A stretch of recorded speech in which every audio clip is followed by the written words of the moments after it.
laughing, chat. Wow, It is okay, a Talia. Wow. it. So That's Bjersen surprising. talked about preparation. One thing I'm looking at with this is back.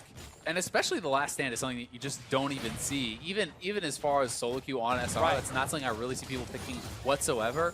For Bjersen, it is going to be more standard, will be the Resolve secondary tree. He's going to be playing Mirror Shell and Second Wind, so that is the flat MR as well as the regen. And it does simply look like Bjersen is going to play the pushing game. He's going to try to win here on CS, shove in your opponent, and like it's very hard to last hit these minions properly. If they've taken any damage, they'll just die in one shot. Yeah, so you don't want to hit that caster minion before the towers hit it, because you need to just last hit it right after. It's not like on Summoner's Rift where you gotta hit the caster minion once, then the tower shot hits, and then you last hit. Faker just messed that up and actually lost the CS.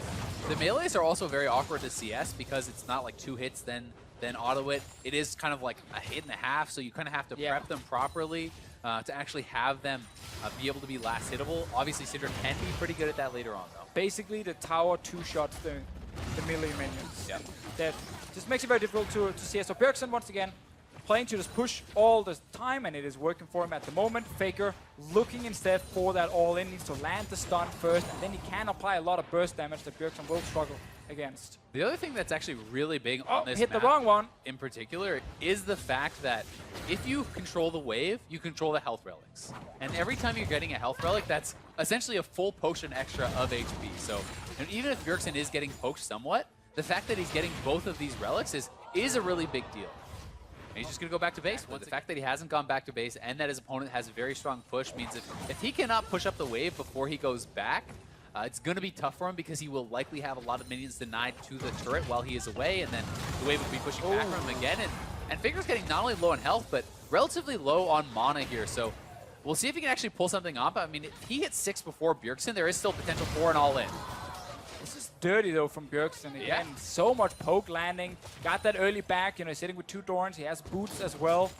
And he's taken 3 health relics to Faker's 0. Like, he continuously gets them. Yes, he took a Scatter of the Week there, did get traded on, but he grabs, again, another health relic. He's pushing in Faker, and Faker's almost out of mana. Yeah, so Faker is just kind of waiting to get like level 6, then he needs to go back and get full mana, and then he needs to go into this lane here and see if he can actually try and lock down Bjersen.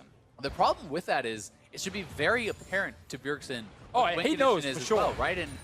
And when you're in a situation like that, if I'm Bjersen, I push out this wave, I base again, I buy defensive items. Oh, stop the recall. You buy something like a Ruby Crystal, you buy Magic Resist. As long as you cannot get one shot, you already have enough pushing power just from a couple Doran Springs in your base damage. He's kind of outthought Faker a little bit here, it feels like. All right, so we got 50 CS hit right there from Bjersen's side. Faker very low, no mana. Can't really fight against the Talia at the moment. Just tries to last it under this turret. The minions will not really help him here because they start hitting the casters. Gauge the fight here. Faker right now, though. We'll try and see if he can fight. Misses that one. And to Faker's credit, he actually has kept the farm pretty close. So it is not out of the realm of possibility they could win, you know, just on farm if he can actually push Bjersen back. Yeah, this is a very big wave for Faker right here, where he's picking up quite a lot of CS. We'll be able to last hit that one as well. Actually, able to really control most of the melees. Sadly for him, has to give away a single one. Only down 3, though. He's actually done quite a remarkable job last hitting under the turret. And, Faker just barely stepping forward. Remember, though, Faker does have last stand, meaning he will deal more damage when he is on low health. Bjersen likely not expecting that sort of a mastery. Could be a little bit surprised by the extra damage coming out. Oh, Faker wants this one. Bjersen out of mana. Faker could actually theoretically catch up on farm here.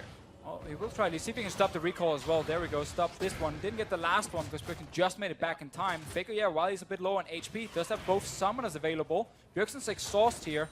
Obviously needs to be in range to use it when Faker is actually going for the all-in. Faker is much more focused on just healing himself and staying alive. Misses the stun. Yeah, this is pretty intense. Faker super scary. Going back again. They're actually completely tied on minions now, but Faker does not want to just give up these waves that are coming out. Yeah, also extra minions right here that Bjersen can kill. Faker wants to try and get it under the turret to see if he can deny something, but that's where Talia is so good at just pushing it right back. Yeah, and especially when you're actually moving around the territory on the map, she always is going to have more work ground to actually utilize there in that 1v1. Faker looking like he is trying again to go back, but Bjersen could very easily stop this. He even has the ult to stop that, and Faker getting so low. Yeah, and that's greedy by Faker to start recalling right there. You know, Yeah, he's still in front of his turret. Very easy for Bjersen to just stop him and deal so much damage. Pretty crazy 1v1. Faker is pushing down to Bjersen. Faker needs to start posturing. He needs to pressure Bjersen and not allow him access to the minions, or he simply already lost on the CS. Well, he's trying to look for that all-in. Does actually manage to connect the stun. Faker getting pretty low. Kill used already from him. Ulti is ready. Neither player bought potions. Like, they didn't actually come back to lane with any more potions. This is his last one there for Bjersen. Faker has no more remaining. Does have the last stand. Can look for an all-in. Potentially could burst Bjersen Bjersen down. with the minions. He's got to go. Oh, he's so low. That's 100. That was a very exciting 1v1. The Talir surprising pick from Bjersen was all about pushing, pushing, pushing. While Faker under turret still managed to get so many of these very, very hard to get minions.